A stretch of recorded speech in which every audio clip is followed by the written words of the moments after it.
ছোট্ট একটা কথা মনে পড়ে গেল যে তোমারে ভালোবাসার মধ্যে আমার কোনো লোভ ছিল না। শুধু একটাই লোভ ছিল যে তোমাকে খুব আপন করে পাবার, তোমাকে নিয়ে সাধারণভাবে জীবনযাপন করতে চেয়েছিলাম, আর দুবেলা দুমুঠো খেয়ে পড়ে বাঁচতে চেয়েছিলাম।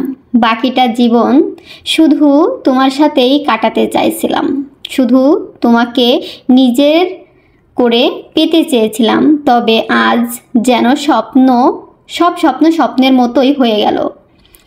মানুষ রাতের বেলায় যে স্বপ্ন দেখে আর দিনের বেলায় আফসোস করে, ঠিক আমিও তোমাকে নিয়ে আফসোস করি, দিন কাটিয়ে দিচ্ছি।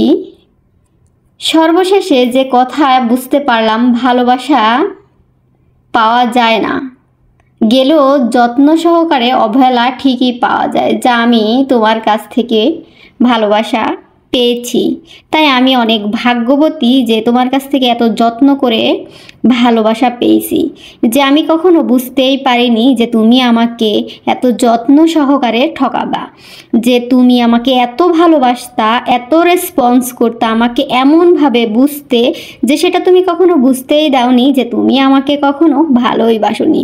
তুমি আমার অর্থকে ভালোবেসেছো, তুমি আমার সৌন্দর্যের কদর করছো। সো তুমি আমাকে আমার নিজের মতো করে কখনোই ভালোবাসোনি। তুমি যে এত যত্ন করে আমাকে ঠকাবা, সেটা অন্তত আমি কখনো কল্পনাও করিনি, ভাবা তো দূরের কথা।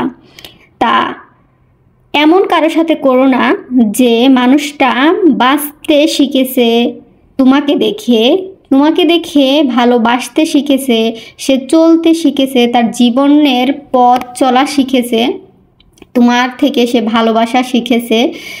এত কিছু শেখানোর তো কোনো প্রয়োজন ছিল না যে তুমি তাকে এতটাই যত্ন সহকারে ঠকাবা। তাহলে এত যত্ন করে তো ভালোবাসার কোনো দরকার ছিল না।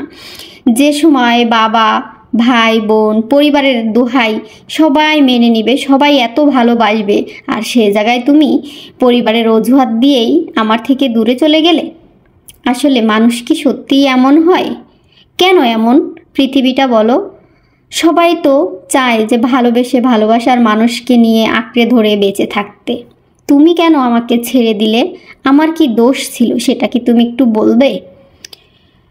যদি বলতে তাহলে জীবনটা খুব সহজ হতো। অবশ্য একটা সময় মনে করেছি যে তোমাকে ছাড়া হয়তোবা আমি চলতে পারবো না, খেতে পারবো না, মরে যাব। কিন্তু না, দেখো সেই তোমাকে ছাড়াই আমার দিন কাটে, তোমাকে ছাড়াই আমার রাত কাটে, তোমাকে ছাড়া অনেক অনেক ভালো আছি, আলহামদুলিল্লাহ আলহামদুলিল্লাহ। তাই আমি মনে করি মানুষ কষ্ট থেকেই শিক্ষা পায়, যে শিক্ষা পাইলেই মানুষ সামনের দিকে এগিয়ে চলতে ফিরতে শেখে। অবশ্য তুমি যে যত্ন সহকারে আমাকে কষ্ট দিয়েছো, ঠকায়েছো, তার জন্য আমি আল্লাহর কাছে লাখো লাখো শুকরিয়া যে আমি এখন বাঁচতে শিখেছি, নিজে চলতে শিখেছি, নিজে সব কিছুই করতে শিখেছি। বাপ মা, ভাই বোন সবার ভালোবাসা, সবার ওপর আবেগ এসছে যে না, সবার থেকে আপন হচ্ছে বাবা মা, তারপর হচ্ছে হাজবেন্ড, আগে এটাই। সবাই ভালো থাকবেন। আসসালামু আলাইকুম।